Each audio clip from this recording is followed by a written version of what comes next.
भोर, सुबह की भोर। अब सूर्य उदित होने वाला है, उससे पूर्व कार्तिक स्नान की जो ये परिकल्पना है, ये परिपाटी है, ये नियम है, ये तब से चला आ रहा है। भगवान जिए हैं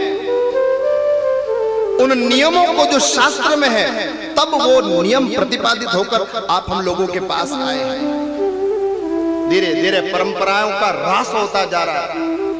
एक समय होता था गांव में, जब गांव के ब्राह्मण देवता की जो पत्नी होती थी, उसको जाकर गांव के सदगृहस्थ की माताएं कहती थी कि ओ मैया, हमारी लाली को अब 6, 7, 8 साल की इसकी उम्र है गई है, अब जाको कात्यायनी को व्रत करवा लो या तो कार्तिक स्नान करवा लो।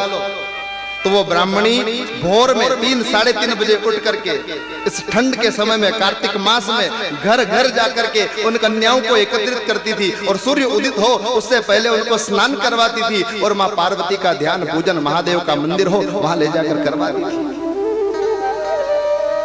पूरा मास का प्रकल्प बीत जावे, तब पूर्णमासी के दिन किसी नदी सरोवर के यहाँ जाकर के दीपदान करवाया जाता था। पूरे कार्तिक मास आकाश का दीपदान किया जाता था। कहां चली गई परंपराएं, कहां जा रही है संस्कृति, हम कहां जा रहे हैं? कब कार्तिक मास बीत गया?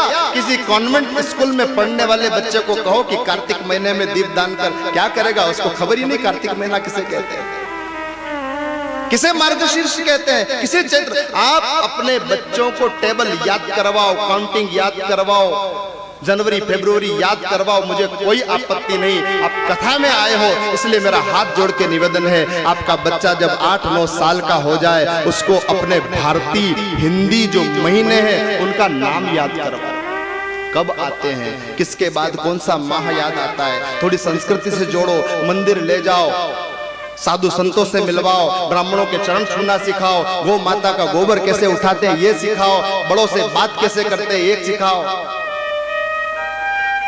हमें तो खूब अनुभव होता है, देशाटन करते हैं, अलग अलग जगह जाते हैं,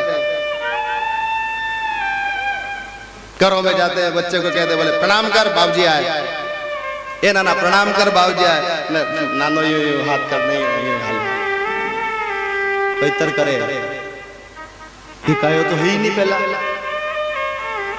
सिखाना पड़ेगा।